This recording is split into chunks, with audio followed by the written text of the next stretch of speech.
எல்லாருக்கும் காலை வணக்கம். வாங்க ஒரு குட்டியான ஒரு கேரட் ரைஸ் செஞ்சிடலாம். குழந்தைங்க விரும்பி சாப்பிட்ற மாதிரி. ஒரு கடாயில் எண்ணெய் ஊற்றி கடுகு போட்டுக்கோங்க. பொரிஞ்ச உடனே கொஞ்சம் வெங்காயம் கட் பண்ணி வச்ச வெங்காயம் சேர்த்துக்கோங்க. வரமிளகாய் ஒரு 2 இல்லைன்னா 3, நான் வந்து காரத்துக்கு ஏற்ப சேர்த்துருக்கேன். உங்களுக்கு எத்தனை பேர் ஒத்தனை சேர்த்துக்கோங்க. கொஞ்சம் கருவேப்பிலை சேர்த்துக்கோங்க.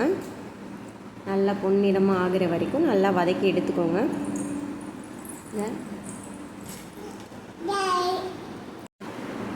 இந்த அளவுக்கு நல்லா வதங்கணும்.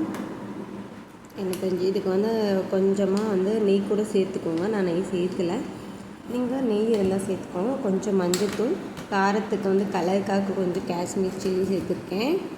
கொஞ்சமாக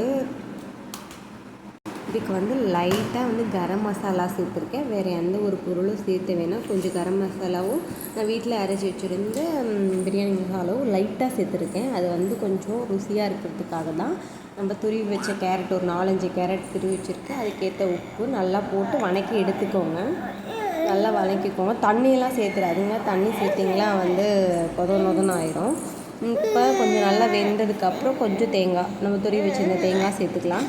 நீங்கள் லஞ்ச் பாக்ஸ் கொடுக்கறது அப்படின்னா தேங்காய் கொஞ்சம் சேர்த்துக்காமல் இருந்தீங்களா பரவாயில்ல, நல்லா தான் இருக்கும். ஏன்னா கேரட் தானே.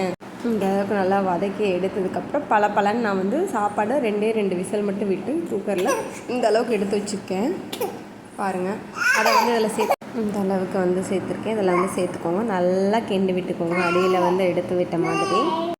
பாருங்கள், சூப்பரான 5 மினிட்ஸில் செய்கிற நம்மளுக்கு கேரட் ரைஸ் சூப்பராக இருக்கும். லஞ்ச் பாக்ஸுக்கு குழந்தைங்களுக்கு கொடுத்தா விரும்பி சாப்பிடுவாங்க.